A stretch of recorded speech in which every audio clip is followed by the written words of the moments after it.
My name is Chris and I'm going to be teaching you guys how to make a sirloin steak. First things first, you want to set a timer leave it out for 20 minutes. See, 20 minutes.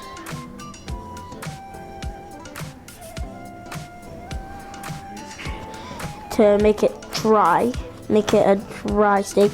You can see how that's more like dry than that. We'll just keep patting.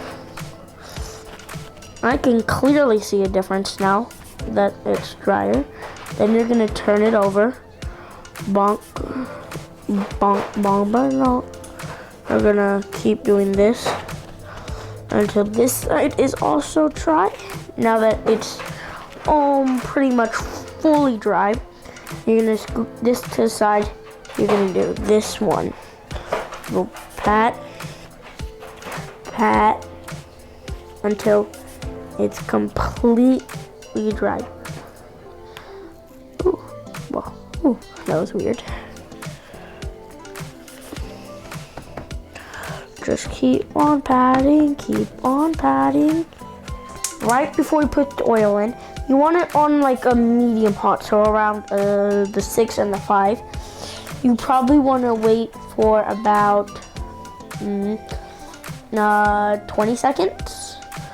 Then when you get when it hits around 20 seconds, you will put around 1.5 tablespoons or something, like 2 tablespoons, and then 1.5 ounces.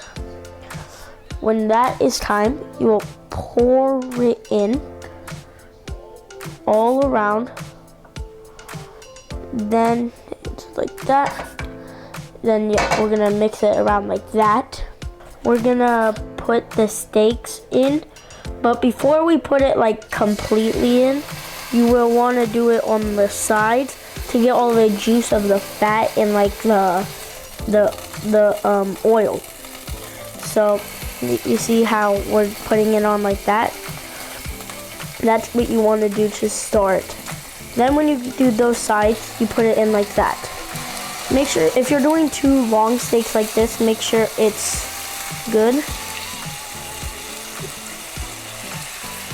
Okay, just like you see. You want to be careful because you will get burned a little bit.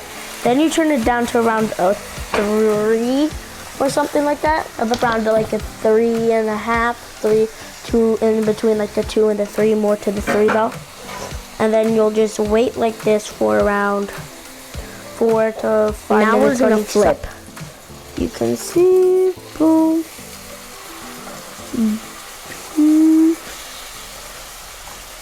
It's around a good cook. You can see a lot of the pepper, so that's pretty good. You don't want it completely on the inside. You still want some on the outside. Makes it taste way better. You can already see it looks really juicy. It looks pretty much.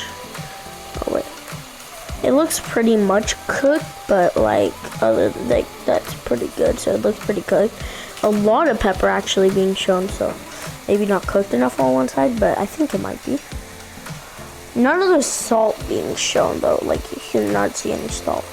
Okay, now we're gonna turn it down so we get ready for the basting. We're gonna do about a tablespoon of butter. Okay, and then I'm gonna put this in. I'll put this in right around there, I think.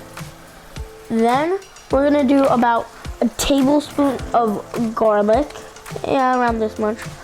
I'm gonna put that right there too. You could hear that. Now we're gonna do around this much of this, whatever it's called, thyme thingy. Make sure you wash it though, and only cut out the tips. I've already done that. And then you will put it on the steak a little bit, like bum bum bum. Like kind of want to spread it though, like bum bum. And then you also want some on the outside, you see, because it's not all gonna be around there like that. Yep, it's not the best, but I can just Gotta be careful when you do this. Okay, now we're gonna baste until the butter melts. Okay. Now that we took it off, we're gonna put all the leftover juices on top of the steak.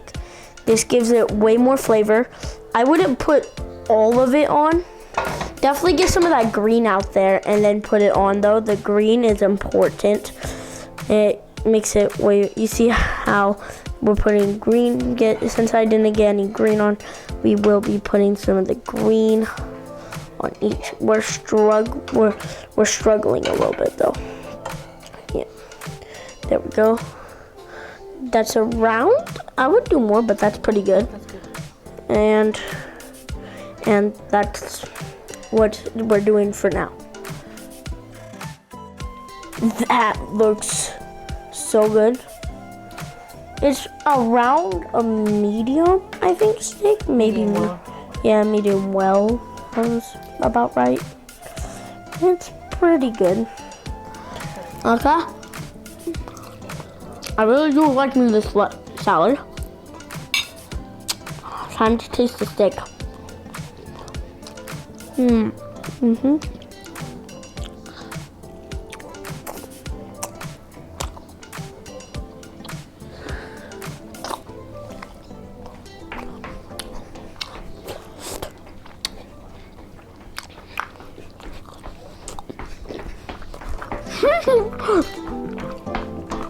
That tastes so good. Okay, I'm gonna finish my steak and my salad. And then my mom says I better clean up this kitchen. So, bye. Thanks for watching. Now